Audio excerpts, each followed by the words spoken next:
बसंतपुर नाम के छोटे से गांव में पहाड़ नाम का एक व्यक्ति रहने के लिए आता था।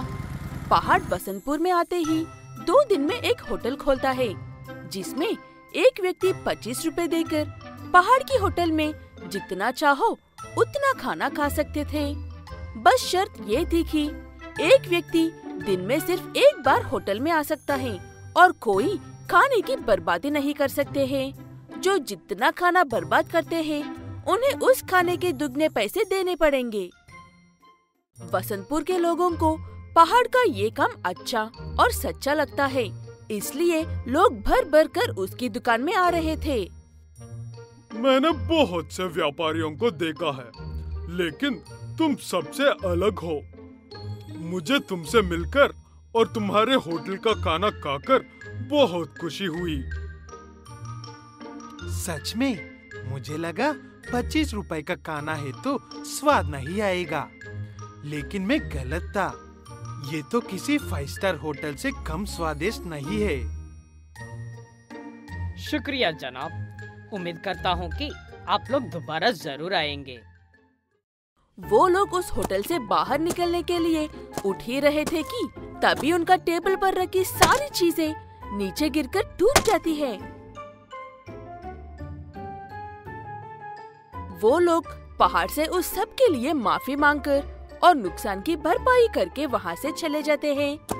असल में गलती उन लोगों की नहीं, बल्कि पहाड़ की सोची समझी चाल थी। पहाड़ उसकी होटल में आए हुए लोगों के कपड़े देखकर उनकी हासियत का अंदाजा लगाता था, और जिस टेबल पर गरीब से थोड़ी ज्यादा हासियत वाले भी नजर आने पर पहाड़ के पास एक रिमोट था और उस रिमोट पर टेबल नंबर्स थे। पहाड़ उस टेबल नंबर का बटन उस रिमोट में दबाते ही उस टेबल के नीचे लगी एक छोटी सी मोटर सारे टेबल पे रखे हुए चीजें को नीचे गिरा देती थी। उसके बाद पहाड़ उस 100-200 के टूटे सामान की एक बिल बनाता है, जो 1500 से 5000 तक भी होती थी। उसकी बिल ग्राहक की हासियत पर निर्भर करती थी। उसी गांव में एक 15 साल की अनाथ लड़की रहती थी, जिसका नाम गीता था। जब से पहाड़ की होटल खुली थी, तब से गीता उसी की होटल में खाना खा रही थी। अंकल जी, आपकी वजह से मुझे एक वक्त का ही सही, लेकिन भर पेट खाना मिल रहा है। किसी न किसी दिन मैं आपका जरूर कुछ न कुछ करूंगी। ये होटल तुम जैसे लोगों के लिए ही तो है बेटा। तुम मेरे लिए जो भी करोगी, मुझे उस काम से ही खुशी मिलेगी। बहुत हुआ अब, ना अमीर ना गरीब, सबका प्लेट टूटेगा। गीता खाना खाकर उस होटल से बाहर निकलती है। वहाँ पर कुछ लोग उसी होटल के बारे में बात कर रहे थे। मुझे अच्छे से पता है, ना तो मेरे हाथ टेबल पर लगा था, ना ही मेरा पैर टेबल पर लगा था। पता नहीं फिर भी वो टेबल पर चीजें कैसे गिर गया। हाँ दीदी, सही कह रही हो, मेरे साथ भी ऐसा ही हुआ था। मुझे तो लगता है कि उस होटल में जरूर किसी भूत का साया होगा। मेरे साथ तो ऐसा कभी भी नहीं हुआ। कहीं ये लोग भूत प्रेत के चक्कर में होटल ना बंद करवा दे। मुझे कल इस बात की वजह जाननी होगी। ये कहते हुए गीता अगले दिन जब वो पहाड़ के होटल में खाने के लिए जाती है, तब हर चीज को बड़े गौर से देखने लगती है। काफी देर देखने के बाद गीता को पहाड़ पर शक होने लगता है।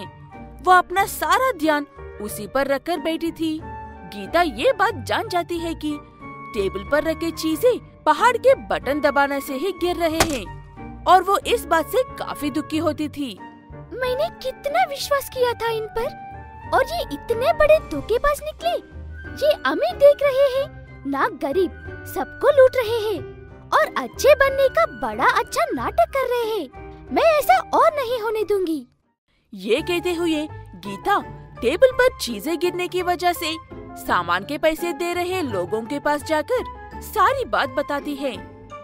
ये लड़की सच कह रही है या झूठ, अभी पता चल जाएगा। मुझे बस अब वो रिमोट एक बार दिखा दो। क्यों? कौन सा रिमोट?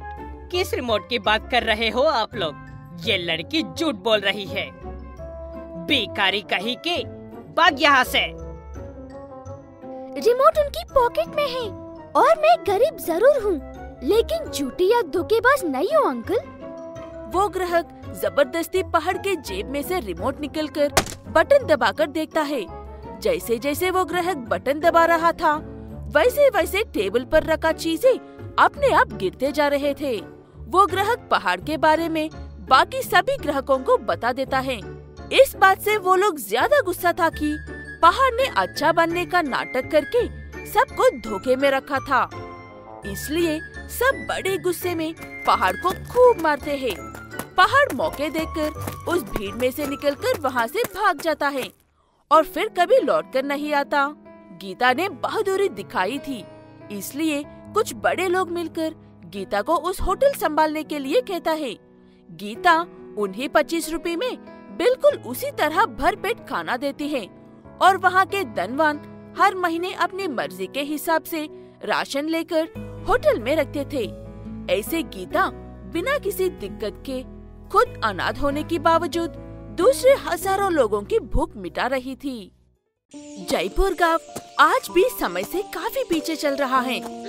वहाँ पर ना तो बिजली है, ना ही दूसरे कोई भी आधुनिक सामान है। वहाँ के लोगों को रोशनी का मतलब सूरज की रोशनी ही है। अंधेरा होने के बाद उस गांव के लोग चिराग लगाकर अपना गुजारा करते थे। मैं दूसरे गांव जा रहा हूँ, तुम्हें और कुछ चाहिए? उतना ही है जी, जो लिखा है वो लेकर आओ। वैसे ही अपनी सीता को पढ़ने के कुछ सामान चाहिए, वो भी लेकर आओ। ठीक है कहकर वहाँ से चला जाता है वो व्यक्ति। अगर उस गांव में किसी को कुछ चाहिए तो उन्हें तालाब पार करके ही जाना पड़ता था। इसलिए वो लोग अपना सफर नाव और पटवारों से करते थे। इसी में उनका सारा दिन गुजर जाता था। सीता के पिता शाम को घर पहुंचने के बाद, माँ आपके साथ ही तो खेत में काम के लिए निकली थी ना पिताजी? आप आ गए हो, लेकिन माँ क्यों नहीं आई? इतनी देर क्यों हो रही है आज?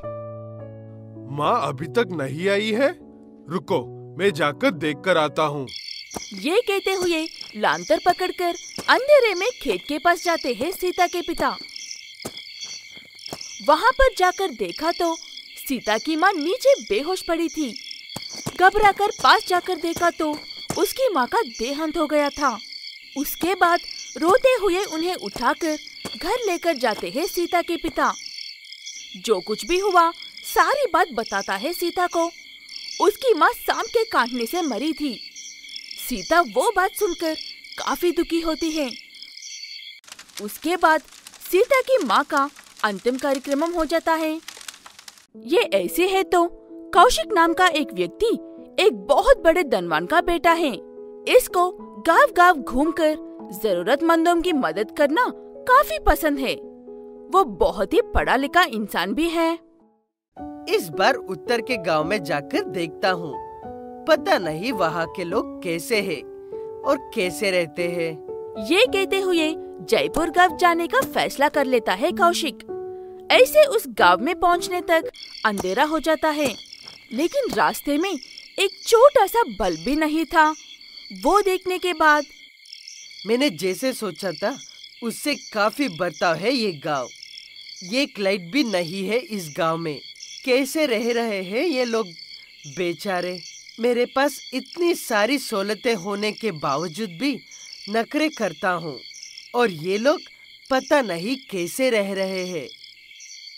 ऐसे अपने आप में बात करते हुए वहाँ से एक छोटी सी गवर्नमेंट स्कूल में जाकर सो जाता है कौशिक। अगले दिन सुबह सीता स्कूल को आकर वहाँ पर सोए हुए कौशिक को देखकर जाकर अपने मास्टर से कहती है।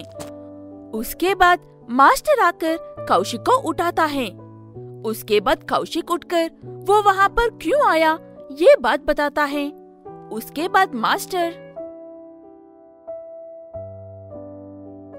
यहाँ पर तुम्हें कुछ नहीं मिलेगा बेटा। ये काफी पीछे रखा हुआ गांव है, इसीलिए अंधेरा होने पर यहाँ पर एक चिराग भी नजर नहीं आएगा।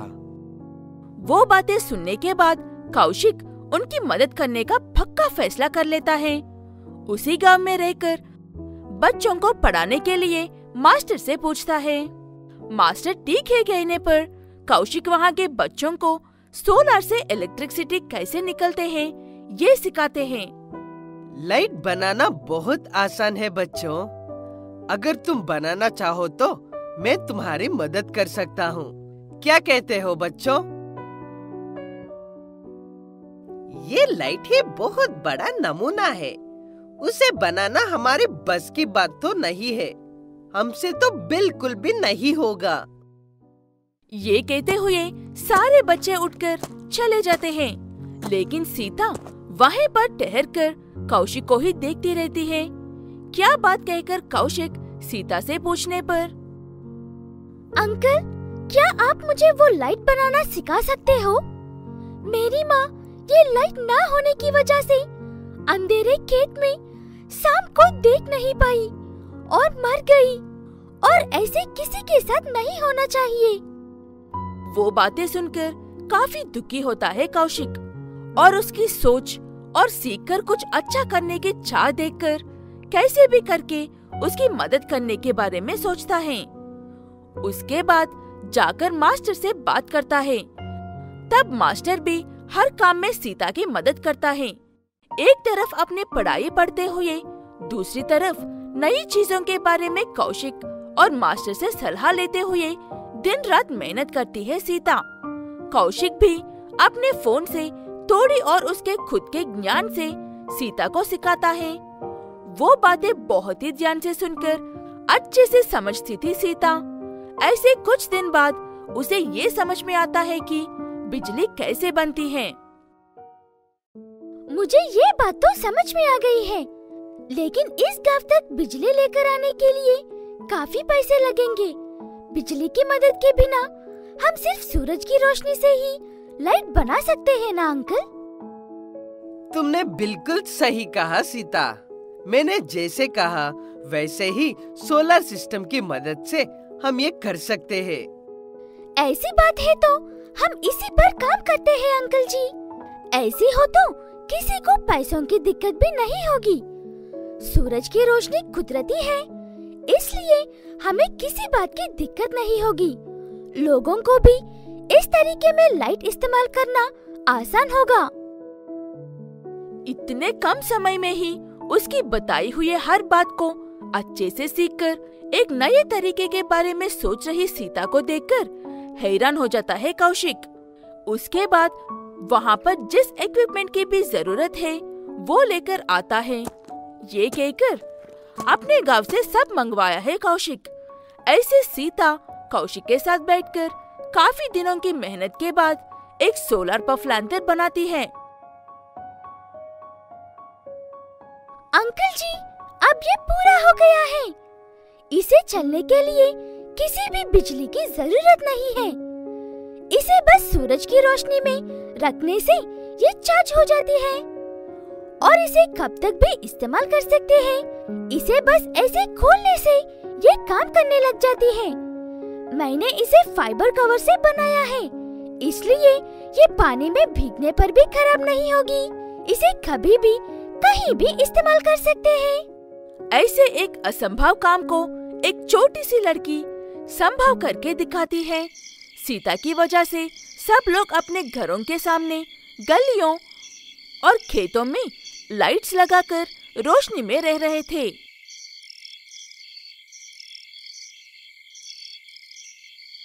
तुम काफी होशियार लड़की हो सीता। तुमने सिर्फ अपने बारे में सोचने की बजाय सारे गांव के बारे में सोचा। ये तुम्हारी तरक्की का जरिया भी बन सकता है। इसमें से सबको पहुंचा दूंगा। ये कहते हुए वो उन लाइट्स का वीडियो बनाकर शेयर करता है। वो लाइट्स काफी सस्ते और अच्छे होने की वजह से लोग उन्हें खरीदने के लिए सामने आकर खरीदकर उन्हें गरीब लोगों तक पहुंचा रहे थे। ऐसे सीता की बने हुई वो लाइट काफी मशहूर होती है और दुनिया भर में उसका इस्तेमाल होने लगता है। अभी तक बिजली के बारे में नहीं जानने वालों के लिए ये एक सुनहरा रोशनी है।